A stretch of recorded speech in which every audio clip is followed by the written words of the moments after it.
Customer ने special ही बोला था कि उनको प्री मिक्स से नहीं स्क्रैच से केक चाहिए।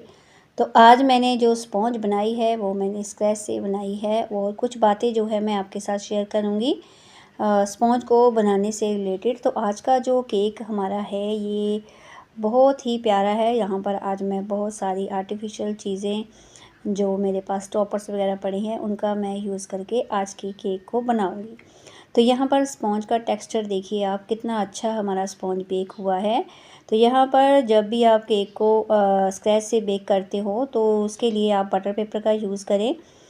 तो नहीं तो आप यहाँ पर मैदे को डस्ट करके और जो हमारा ऑयल होता है उसको लगाकर मैदे को डस्ट करके भी अपने बैटर को उसमें ट्रांसफ़र करें, ताकि आपका जो केक है अच्छे से डीमोल्ड हो पाए। क्योंकि कभी कभी होता है कि स्पॉन्ज को अगर एक्स्ट्रा टाइम भी लग जाता है तो हमारा जो बॉटम पार्ट होता है स्पॉन्ज का वो बिल्कुल भी हार्ड नहीं होता है।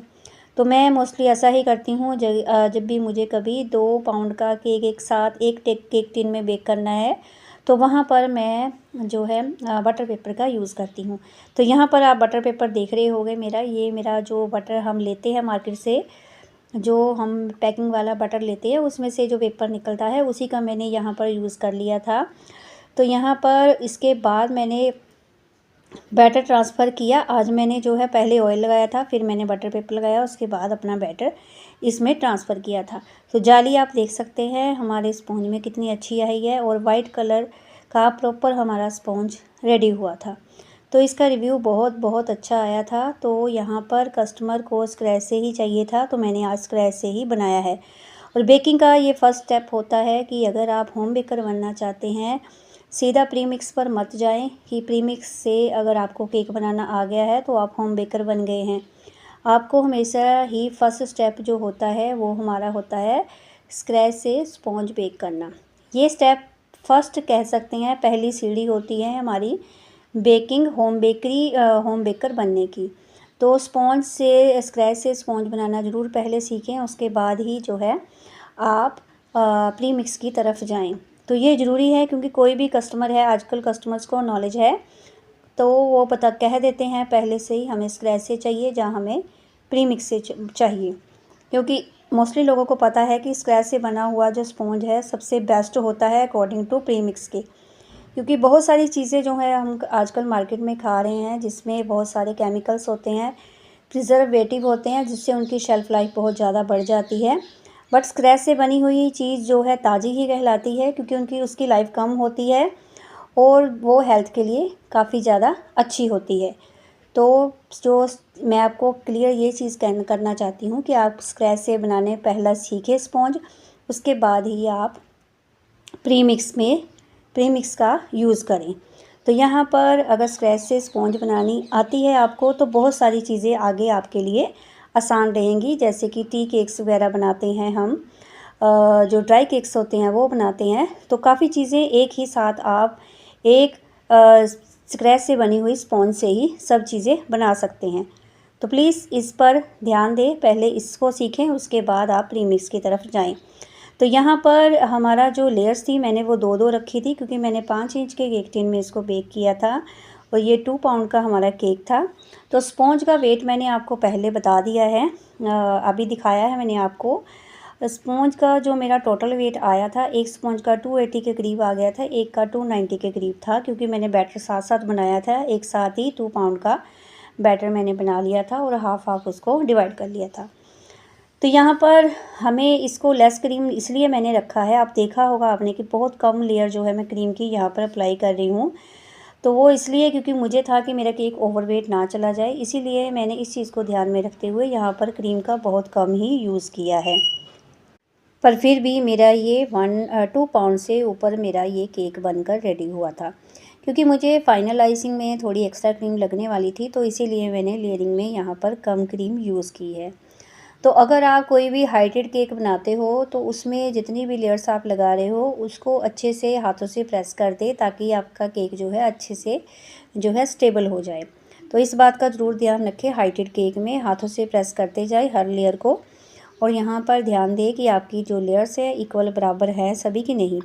तो यहाँ पर क्रम कोटिंग मैंने अच्छे से कर दी थी। तो ये मेरा बहुत ही फेवरेट पार्ट होता है क्रम कोटिंग जब फाइनल होती है। तो तो ये मेरा बहुत इंटरेस्टिंग मुझे लगता है, क्योंकि इसमें मेरा आधा काम ख़त्म हो गया होता है। तो उसके बाद मैंने इसको थोड़ी देर रेस्ट पर रखा था आइस सेक्शन में, क्योंकि मैं आइस सेक्शन में इसलिए रख देती हूँ कि जल्दी से हमारा केक जो है ठंडा हो जाता है। ठंडा होने की वजह से ये जल्दी सेट हो जाता है। तो यहाँ पर उसके बाद 2 कलर्स मुझे यहाँ पर यूज़ करने थे, पिंक और पर्पल कलर। तो दोनों का मैंने यहाँ पर यूज़ किया था। तो पहले एक ड्रॉप मैंने पिंक का ऐड किया, थोड़ा कम लगा तो फिर एक्स्ट्रा डाला मैंने। उसके बाद मैंने यहाँ पर पर्पल कलर का यूज़ किया है, और जो मेरे से थोड़ा सा ज़्यादा डल गया था फिर मैंने उसको निकाल दिया। फिर जितनी अकॉर्डिंग हमें ज़रूरत है जितनी भी, उतनी मैंने यहाँ पर यूज़ कर लिया था। तो यहाँ पर जो हमारे जेल कलर होते हैं थोड़े थिक होते हैं, और उसका जो है एक बड़ी मोटी जो ड्रॉप होती है वो गिर जाती है। तो काफ़ी बार ऐसा ही होता है। तो जो लिक्विड कलर होते हैं उनमें जो है एक ड्रॉप से काम हमारा हो जाता है, क्योंकि वो लिक्विड होती है, और जो प्रॉपर हमें लाइट कलर चाहिए वो आराम से आ जाता है। तो जेल कलर में हमेशा ही एक्स्ट्रा निकल जाता है, क्योंकि अगर मैं हमेशा ही प्रेफर करती हूँ कि मैं लाइट कलर ही जो है यूज़ करूँ, कम कलर यूज़ करूँ। तो मोस्टली मेरे सभी डिज़ाइंस जो है मैं बहुत ही कम कलर यूज़ करके उनको बनाती हूँ। तो यहाँ पर आज जो केक का डिज़ाइन था बहुत ही इंटरेस्टिंग था, तो मुझे बहुत मज़ा आया इस केक को बनाकर। तो उसके बाद जो था मुझे इस पर टॉपर्स वगैरह ऐड करने थे, तो वो मैंने ऐड किए थे।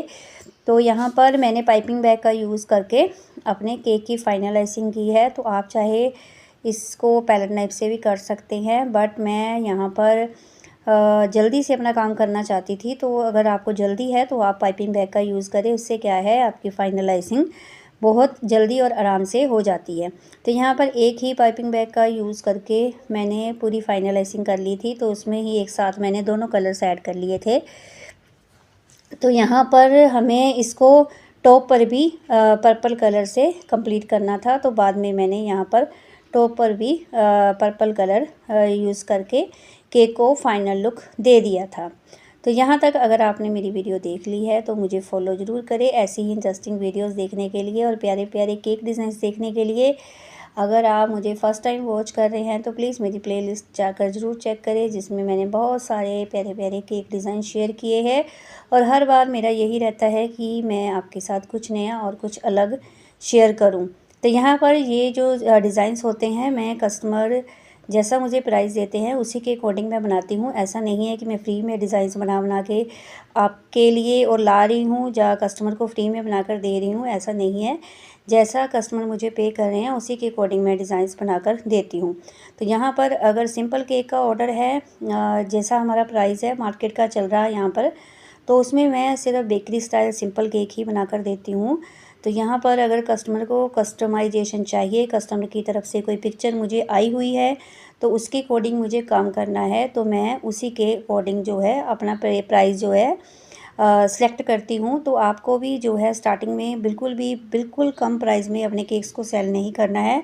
एटलीस्ट मार्केट में जो प्राइस चल रहा है उसके अकॉर्डिंग भी आप सेल कर सकते हैं, बट उससे कम देने की गलती मत कीजिएगा, बाद में मुश्किल होगी। मुझे अभी बहुत मुश्किल हो रही है क्योंकि मैंने मार्केट से कम प्राइस में स्टार्ट किया था, और जिसकी जो उस गलती का जो हर्जाना है मुझे अभी तक भरना पड़ रहा है, क्योंकि मैं प्राइस इंक्रीज़ कर रही हूँ। तो कस्टमर्स के जो मुँह हैं वो बन रहे हैं कुछ कस्टमर्स के, बट बाकी जो कस्टमर्स हैं चीज़ को समझते हैं वो आराम से दे देते हैं।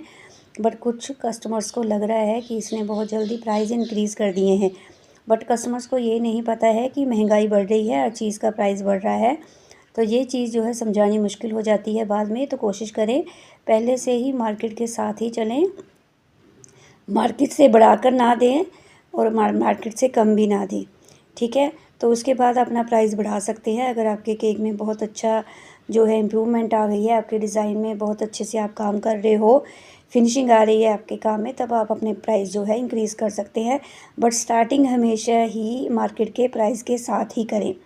तो यहाँ पर मुझे फॉक्स बॉल्स ऐड करने थे, और ये छोटा सा टॉपर मेरे पास पड़ा हुआ था वो मुझे यूज़ करना था। तो इसका प्राइस जो है जितना हमें परचेज़ किया है उसके अकॉर्डिंग हमें थोड़ा सा एक्स्ट्रा लेना पड़ता है, क्योंकि हमें इसको ऑनलाइन परचेज़ करना पड़ता है, जिससे हमें जो है एक्स्ट्रा पेमेंट भी देनी पड़ती है। तो मैं यहाँ पर जो हमारे टॉपर्स है जो जितने प्राइस में मैंने परचेज़ किए हैं उससे मैं एक्स्ट्रा लेकर ही चलती हूँ। तो यहाँ पर मुझे जहाँ जहाँ ठीक लग रहा था वहाँ पर मुझे इसको प्लेस करना था। तो आज के केक में क्या था, मुझे कोई भी रेफ़रेंस पिक्चर नहीं थी, मुझे जस्ट यही था कि ये टॉपर्स मुझे यहाँ पर अप्लाई करने हैं, जैसे कि मैंने दिखाए थे कस्टमर को।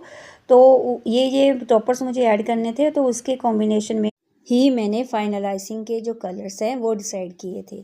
तो उसके बाद हमारे प्यारे से केक का फाइनल लुक ये है।